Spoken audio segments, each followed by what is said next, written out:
આપણું ગુજરાત સાથે હું છું સિદ્ધાર્થ ધોળકિયા। મહત્વના સમાચારથી કરીએ શરૂઆત। રાજકોટ જિલ્લાના પડધરી તાલુકાના આસપાસના ગ્રામ્ય વિસ્તારમાં ધોધમાર વરસાદ થયો છે। સરપદળ અને આસપાસના ગ્રામ્ય વિસ્તારમાં 3 ઇંચથી વધારે વરસાદ પડ્યો છે। સરપદળ અને આસપાસની નદીઓ બે કાંઠે થઈ ગઈ છે। સરપદળ સહિત 5 થી 7 ગામમાં ભારે વરસાદ પડ્યો છે। ખંભાળા, કેરાળા, મેટોડા, રંગપર અને બોડીગોડી સહિતના ગામડાઓમાં ધોધમાર વરસાદ વરસ્યો છે। સરપદળ અને આસપાસના ગ્રામ્ય વિસ્તારમાં વાવણી લાયક વરસાદ પડતા ખેડૂતોમાં ખુશીનો માહોલ જોવા મળી રહ્યો છે। તો જામનગરના ધ્રોલ તાલુકાના ગ્રામ્ય વિસ્તારમાં વરસાદી હેલી। ધ્રોલ પંથકમાં મોટા વાઘુદળ, સગાડિયા અને સુધાધુના સહિતના ગ્રામ્ય વિસ્તારોમાં વરસાદ। બપોર બાદ અષાઢી બીજે વરસાદે મુહૂર્ત સાચ્યું છે। ગામડાઓના ચેકડેમમાં પાણી વહેતા જોવા મળ્યા છે। અષાઢી બીજે રાજ્યમાં મી છાંટણા પણ થયા। સૌરાષ્ટ્ર, કચ્છ, દક્ષિણ ગુજરાતમાં વરસાદી માહોલ। રાજ્યમાં લાંબા વિરામ બાદ મેઘરાજાએ ફરી ધમાકેદાર બેટિંગ કરી। અષાઢી બીજના પાવન દિવસે સૌરાષ્ટ્ર, દક્ષિણ ગુજરાત, કચ્છ અને ઉત્તર ગુજરાતના અનેક વિસ્તારોમાં વરસાદી માહોલ જામ્યો। વરસાદથી ખેડૂતોમાં ખુશીનો માહોલ છે। ગીર સોમનાથમાં ગાઢ વાદળો વચ્ચે મેઘમહેર જોવા મળી। તાલાળા ગીરના પાણીકોઠા, જાવંત્રી, લીમદ્રા અને ગીર વિઠ્ઠલપુર સહિતના ગામોમાં વરસાદી ઝાપટા વરસ્યા। તો સૂત્રાપાડાના પ્રાચીન તીર્થમાં પણ અષાઢી બીજના દિવસે વરસાદ વરસતા ભક્તોમાં આનંદની લાગણી જોવા મળી। 10 દિવસના વિરામ બાદ આવેલા વરસાદથી ખેડૂતોને રાહત મળી છે અને વાવેલા પાકોને જીવનદાન મળ્યું છે। દક્ષિણ ગુજરાતના સુરત જિલ્લામાં પણ 2 દિવસથી વરસાદી માહોલ જામ્યો છે। બારડોલી, મહુવા, માંગરોળ, ઉમરપાડા, કામરેજ અને ઓલપાડ સહિતના વિસ્તારોમાં ધીમી ધારે વરસાદ વરસ્યો। ડાંગરની રોપણી માટે આ વરસાદ આશીર્વાદ સમાન બન્યો છે। જોકે કામરેજમાં ભારે વરસાદને કારણે નેશનલ હાઈવે 48ના સર્વિસ રોડ પર ફરી પાણી ભરાતા વાહન ચાલકોને મુશ્કેલીનો સામનો કરવો પડ્યો। કચ્છમાં પણ અષાઢી બીજના દિવસે વરસાદના શુકન જોવા મળ્યા। ભચાઉના લલિયાણા ગામમાં વરસાદ વરસતા કચ્છી 9 વર્ષની ઉજવણી વચ્ચે લોકોમાં ખુશીનો માહોલ જોવા મળ્યો। જૂનાગઢના કિશોદ અને વંથલી પંથકમાં લાંબા વિરામ બાદ મેઘરાજાની એન્ટ્રી થઈ। સવારથી વાદળછાયું વાતાવરણ વચ્ચે વરસાદી ઝાપટા વરસતા ગરમીમાંથી રાહત મળી। તો અરવલ્લીના મોડાસા તાલુકાના સરડોઈ અને ટીંટોઈ ગામ પંથકમાં ધોધમાર વરસાદ વરસ્યો। સરડોઈમાં અનેક જગ્યાએ પાણી ફરી વળ્યા, જ્યારે કપાસ, સોયાબીન અને મગફળી જેવા પાકોને આ વરસાદથી ફાયદો થવાની આશા વ્યક્ત કરવામાં આવી રહી છે। એકંદરે રાજ્યના અનેક વિસ્તારમાં વરસાદી વાપસીથી ખેડૂતોના ચહેરા પર ખુશી ફરી જોવા મળી છે। હવે સૌની નજર આગામી દિવસોમાં મેઘરાજા કેવી રીતે મહેર કરે છે તેના પર છે। કચ્છના ચોબારી અને કકરવામાં ધોધમાર, તો ડાંગ, વડોદરા, જામનગરમાં નેવાધાર। કચ્છના ચોબારી આસપાસ વરસાદી માહોલ જોવા મળ્યો। ચોબારી અને કકરવા વચ્ચે સારો વરસાદ વરસતા વરસાદી પાણી રોડ પર ફરી વળ્યા હતા। વરસાદના દ્રશ્યોના વિડીયો સોશિયલ મીડિયા પર વાયરલ થઈ રહ્યા છે। આ વાયરલ વિડીયોમાં જોઈ શકાય છે કે પુલ પરથી પાણી વહેતું થતા વાહન ચાલકો અટવાયા છે। તો ડાંગ જિલ્લામાં પણ મેઘરાજાની એન્ટ્રીથી વાતાવરણમાં ઠંડક પ્રસરી। વઘઈ અને આહવામાં ધીમી ધારે વરસાદ વરસ્યો, જ્યારે સાપુતારા સહિતના વિસ્તારોમાં વાદળછાયું વાતાવરણ જોવા મળ્યું। અષાઢી બીજના દિવસે વરસાદને આદિવાસી સમાજમાં શુભ માનવામાં આવે છે, જેને લઈને લોકોમાં ખુશી જોવા મળી રહી છે। વડોદરા જિલ્લાના સાદલીમાં મેઘરાજાએ તોફાની બેટિંગ કરી। કાળા ડિબાંગ વાદળો વચ્ચે ધોધમાર વરસાદ વરસતા રસ્તાઓ ભીંજાયા અને વાતાવરણમાં ઠંડક પ્રસરી ગઈ। વરસાદથી ખેડૂતોમાં પણ ખુશીનો માહોલ છે અને પાકને ફાયદો થવાની આશા છે। જામનગર જિલ્લાના ધ્રોલ પંથકમાં પણ લાંબા સમય બાદ વરસાદ વરસતા ખેડૂતોના જીવમાં જીવ આવ્યો। નાના ગરેડિયા સહિતના વિસ્તારોમાં વરસાદ પડતા ખેડૂતો ખુશખુશાલ જોવા મળ્યા, જોકે હજુ પણ સારા વરસાદની આશા યથાવત છે। મોરબી શહેર અને ગ્રામ્ય વિસ્તારોમાં પણ મેઘરાજાએ મહેર કરી છે। ટંકારા પંથકના ગજડી ગામ સહિત અનેક વિસ્તારોમાં વરસાદ વરસતા ખેડૂતોમાં આનંદ છવાયો। મહેન્દ્રનગર, વાવડી, રવાપર, લીલાપર, રાજપર, ચાચાપર, વીરપર, લાલપર અને લખધીરપુર જેવા વિસ્તારોમાં પણ વરસાદ નોંધાયો છે। એકંદરે રાજ્યના વિવિધ વિસ્તારોમાં વરસેલા વરસાદથી ખેતીને આશા મળી છે। સૌરાષ્ટ્રમાં મેઘમહેર, ખેડૂતોમાં ખુશીનો માહોલ। સૌરાષ્ટ્રના અનેક જિલ્લાઓમાં વરસાદી માહોલ જામતા ખેડૂતોમાં ખુશીની લહેર ફરી વળી છે। લાંબા વિરામ બાદ વરસેલા વરસાદે ગરમી અને બફારાથી પણ લોકોને રાહત અપાવી છે। અમરેલી જિલ્લામાં મેઘરાજાએ ધમાકેદાર પધરામણી કરી। સાવરકુંડલા શહેરમાં ધોધમાર વરસાદ વરસ્યો, જ્યારે અમરેલી, બગસરા અને આસપાસના વિસ્તારોમાં પણ મેઘમહેર જોવા મળી। વડેરા, રંગપુર સહિતના અનેક ગામોમાં વરસાદી ઝાપટા વરસતા ભારે બફારાથી લોકોને રાહત મળી, તો ખેડૂતોના ચહેરા પર ખુશી છવાઈ ગઈ। રાજકોટ સહિત સમગ્ર સૌરાષ્ટ્રમાં પણ અષાઢી બીજના દિવસે વરસાદી માહોલ જામ્યો। લોકવાયકા મુજબ અષાઢી બીજનો વરસાદ શુભ માનવામાં આવે છે અને આ વર્ષે પણ મેઘરાજાએ આ શુભ મુહૂર્ત સાચવતા ખેડૂતોમાં આશાનો નવો સંચાર કર્યો। વરસાદથી ખેતરોમાં હરિયાળીનું સ્વપ્ન વધુ મજબૂત બન્યું છે। આ તરફ રાજકોટના જસદણમાં પણ મેઘરાજાએ ધોધમાર બેટિંગ કરી।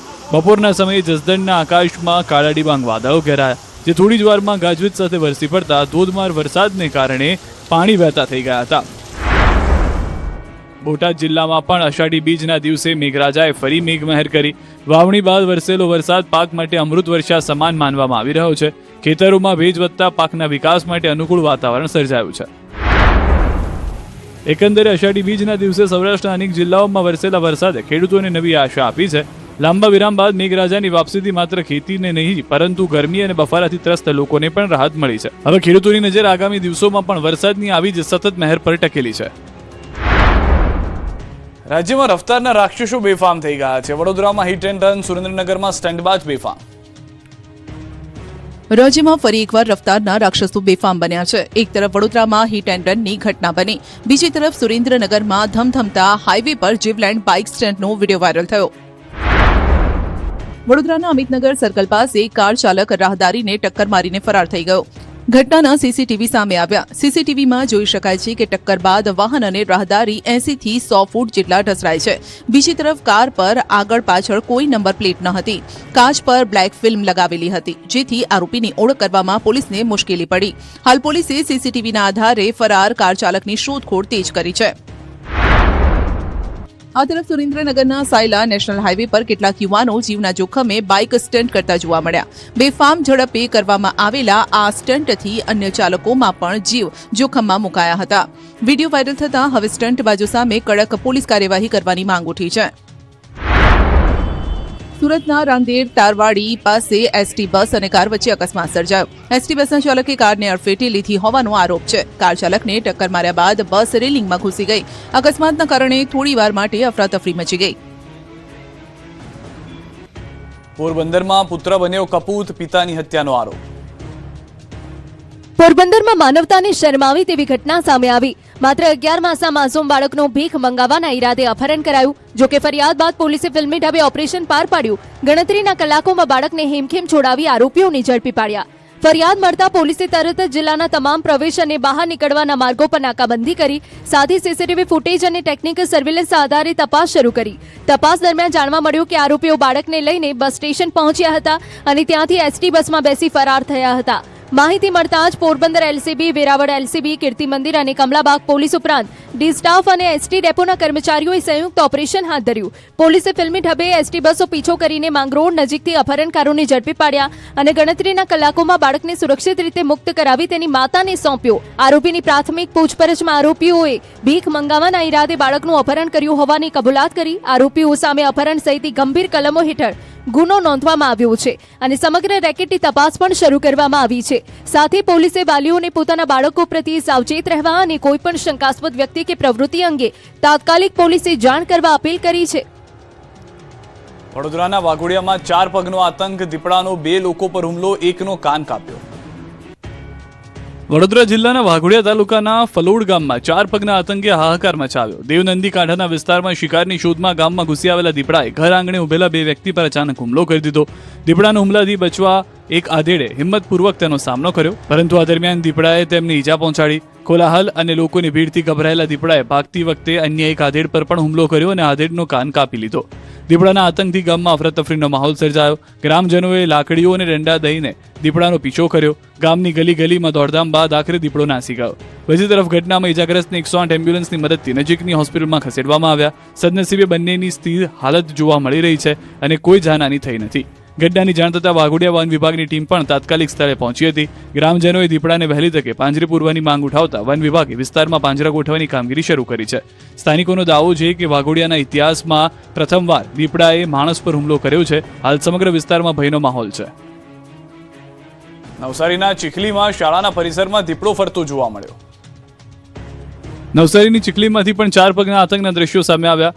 મેણકચ્છ ગામની પ્રાથમિક શાળા નજીક દીપડો દેખાતા વિદ્યાર્થીઓ, વાલીઓ અને શિક્ષકોમાં ભયનો માહોલ સર્જાયો. રાત્રિના સમયે શાળા પાસે ફરતા દીપડાના દ્રશ્યો સીસીટીવી કેમેરામાં કેદ થયા, જેમાં દીપડાની દીવા જેવી આંખો જોઈ શકાય છે. શાળા નજીક દીપડો દેખાતા વાલીઓ અને શિક્ષકોમાં ચિંતાનો માહોલ જોવા મળી રહ્યો છે. ઘટનાની જાણ થતાં જ વન વિભાગની ટીમ તાત્કાલિક સ્થળ પર પહોંચી હતી અને સમગ્ર વિસ્તારનું નિરીક્ષણ કરીને જરૂરી તપાસ હાથ ધરી છે. સાથે જ દીપડાને પકડી લેવા માટે શાળા નજીક તાકીદે પાંજરું પણ ગોઠવવામાં આવ્યું છે. હાલ ગ્રામજનોને સાવચેત રહેવા સૂચના આપવામાં આવી છે, જ્યારે વન વિભાગ દીપડાની હિલચાલ પર સતત નજર રાખી રહ્યું છે. શાળા નજીક દીપડાની હાજરીને લઈને સમગ્ર વિસ્તારમાં ભયનો માહોલ જોવા મળી રહ્યો છે. ગુનેગારોનો પોલીસને ખુલ્લો પડકાર, ક્યાંક છૂટા હાથની મારામારી, ક્યાંક ફાયરિંગ. રાજ્યમાં ગુનાખોરીની ઘટનાઓ ચિંતાજનક રીતે સામે આવી રહી છે. વડોદરામાં ખુલ્લેઆમ મારામારીનો વિડીયો વાયરલ થયો. અરવલ્લીમાં પ્રેમ સંબંધની શંકામાં યુવકની હત્યા થઈ. દ્વારકામાં જમીનના વિવાદમાં ફાયરિંગ થયું તો સાબરકાંઠામાં એક યુવકનો રહસ્યમય હાલતમાં મૃતદેહ મળી આવતા સવાલો ઉઠ્યા. વડોદરાના સાવલી તાલુકાના કરચિયા ગામ નજીક રાજ ઇન્ડસ્ટ્રીયલ પાર્ક સામે ખુલ્લેઆમ મારામારીનો વિડીયો સોશિયલ મીડિયામાં વાયરલ થયો છે. વિડીયોમાં કેટલાક શખ્સો દંડા અને પાઇપ લઈને એકબીજા પર હુમલો કરતા જોવા મળે છે. સાંજના સમયે લુખ્ખા તત્વોના આતંકની ચર્ચા વચ્ચે સમગ્ર વિસ્તારમાં ભયનો માહોલ સર્જાયો. જો કે મારામારી પાછળનું સાચું કારણ હજુ સુધી સામે નથી આવ્યું. બીજી તરફ અરવલ્લીના ભિલોડાના મહેરુ ગામમાં પ્રેમ સંબંધની શંકાએ એક યુવકનો જીવ લીધો. ભાઈએ પોતાની બહેનના પ્રેમી પર પથ્થર વડે હુમલો કરી તેની